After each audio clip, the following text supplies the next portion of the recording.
Muchas veces el momento y el lugar no son los adecuados. Un producto puede ser la leche en todos sus aspectos y no conseguir llegar al público que pretendía. Prueba de ello son mis magníficos vídeos. Suscríbete y comparte para que eso no suceda. Ahora en serio, vamos a hablar de las joyitas que financió Oculus en los inicios de la VR, pero que por la situación general de esta tecnología en ese momento mucha gente los desconoce. Así que os voy a dejar con un top 7 de joyas financiadas por Oculus y además unas pequeñas reflexiones. Así que vamos allá.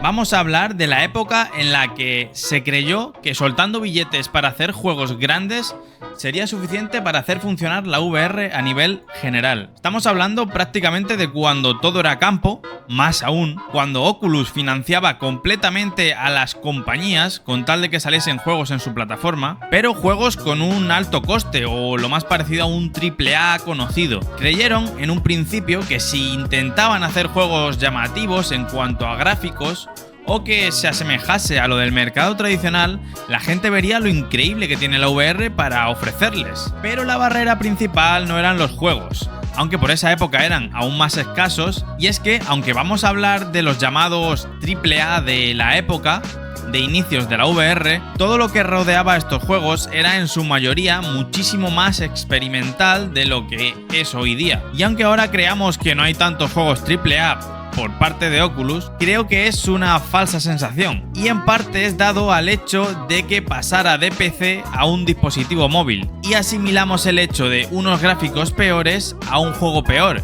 y eso no es ciertamente así. Creo que tenemos un mejor nivel de juegos en general. Aún así, quería hablaros de varias joyas que dejó la VR en sus inicios.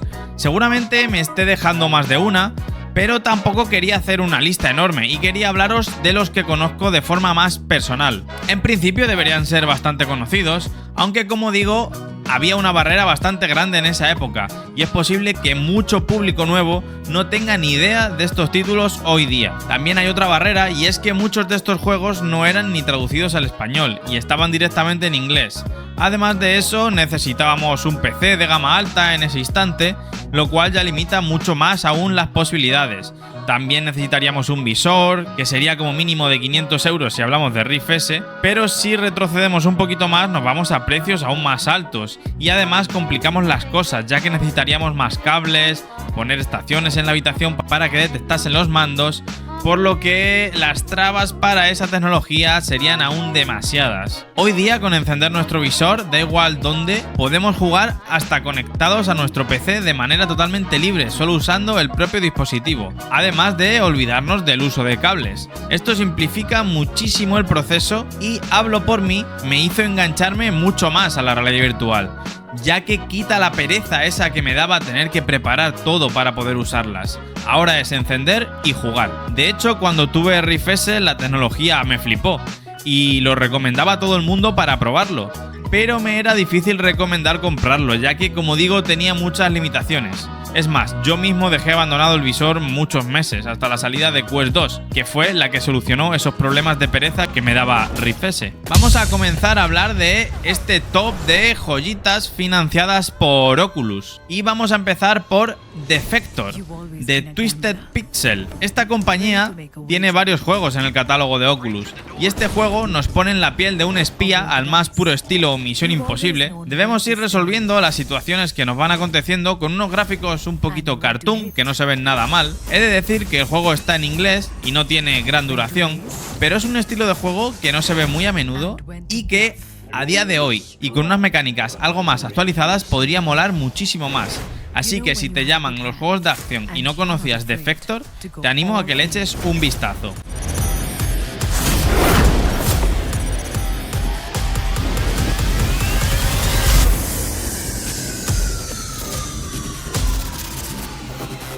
Ahora vamos a pasar a algo de terror. Wilson Hearts, también de Twisted Pixel y que salió antes que Defector. Este juego puede también notarse algo antiguo por el sistema de movimiento, el cual está limitado a puntos fijos. Gráficamente sigue siendo bastante aparente y es capaz de ponerte en situación y hacerte vivir una historia que te tendrá en tensión. Tiene un estilo muy particular en blanco y negro, y es que esto no juega en contra, ya que le da muy bien ese toque que nos recuerda a las películas de terror de antaño. Si estás dispuesto a comerte más de algún susto y descubrir qué tiene para vosotros este thriller psicológico, dale una oportunidad. With all my love, Robert.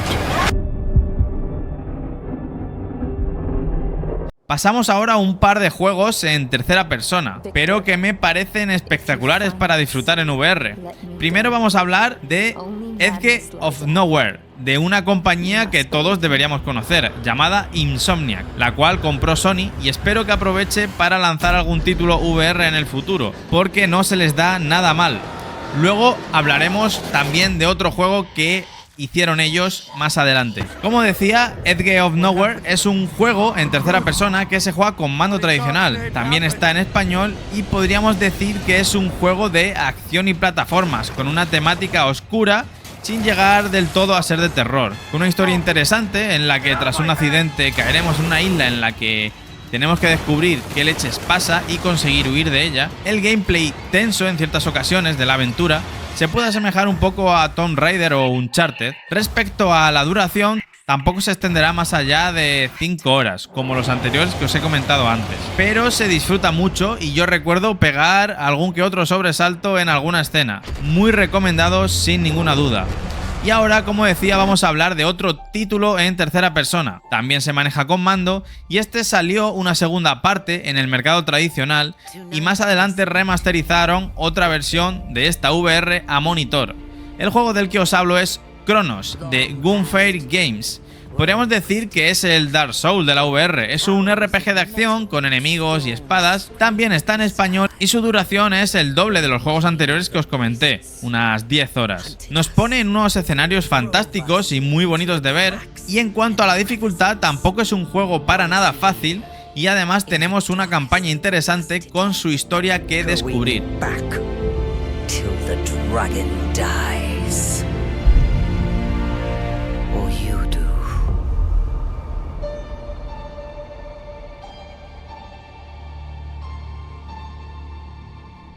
Una cosita, mención especial que no tenía pensado, pero que es de los mismos desarrolladores y que realmente se puede considerar otro AAA de la época, juego cooperativo o de un jugador espacial de exploración llamado From Other Suns. Es un juego que caló hondo en gran parte de la comunidad de usuarios, sin duda, con una extensa duración, principalmente para disfrutarlo en cooperativo, que tiene generación procedural y le añade eso bastante aleatoriedad. Además, el hecho de tener tu nave, tener que defenderla, atacar a otras, y es un juego que, como digo, puede dar muchas horas de entretenimiento y que técnicamente, sin llegar a ser un portento, también es un juego que se puede considerar muy aparente. Así que, si queréis un Borderlands del espacio para disfrutar en VR, aquí tenéis uno. Ahora mismo me falta por mencionaros dos juegos bastante tochos, de los más tochos diría yo, que salieron en su momento y que lo siguen siendo. El primero del que voy a hablar es otro juego de Insomniac,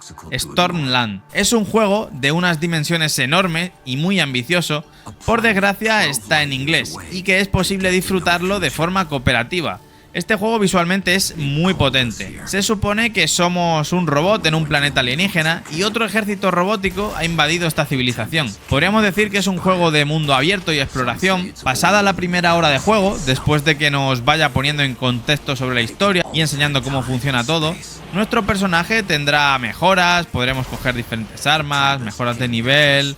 Las misiones nos llevarán a explorar las diferentes bases, teniendo que hacer diferentes cosas, eliminar enemigos, incluso usar el sigilo en ocasiones si lo creemos necesario. En este juego podremos escalar cualquier superficie y en ocasiones parecerá un poco incluso como un Assassin's Creed, al verte subido en diferentes riscos y plataformas al estilo atalayas. Tendremos muchas islas para explorar y mientras iremos realizando las diferentes quests que nos permitirán ir avanzando en la historia. Dura unas 8 horas, pero podemos extenderlo si queremos después al terminar, ya que podremos continuar explorando y desbloqueando todo lo que nos quede, y puedes alargar muchísimo más su duración. Sin duda, el juego más bestia de Insomniac en VR, que como dije, espero que en el futuro nos sorprendan con alguna otra cosa, aunque sea en la plataforma de Sony. Por último, vamos con un juego de un estudio en principio desconocido, pero que sorprendió a propios y extraños con una producción de tan alta escala. Sanzuru Games nos transporta al mundo de los dioses con Asgard-Grad y Loki a la cabeza.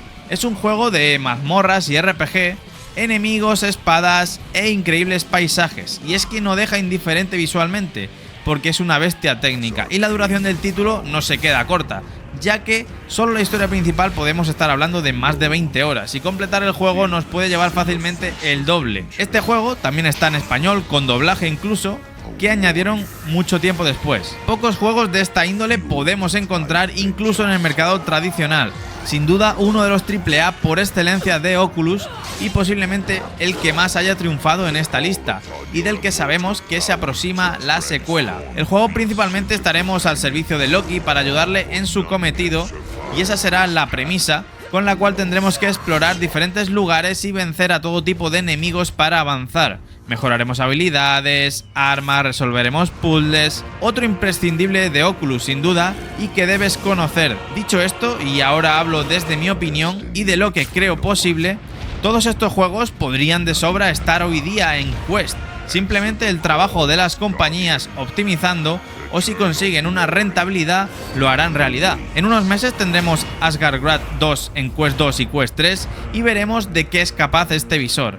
Además, ya hay compañías enseñando juegos bastante potentes visualmente que gracias a las mejoras de software que ha ido haciendo Meta a su visor, harán posible disfrutar juegos que nunca antes creeríamos ver en un visor standalone. Como siempre, serán las pequeñas compañías principalmente las que hará que esto avance en cuanto a juegos. Nosotros como usuarios tendremos que seguir apoyando a quien lo haga bien y poco a poco, cuando las grandes se interesen, y no sea con juegos por encargo, será porque vean rentabilidad en la plataforma. Este día podremos decir que el mercado VR será mainstream. Un saludo y nos vemos. Hasta luego.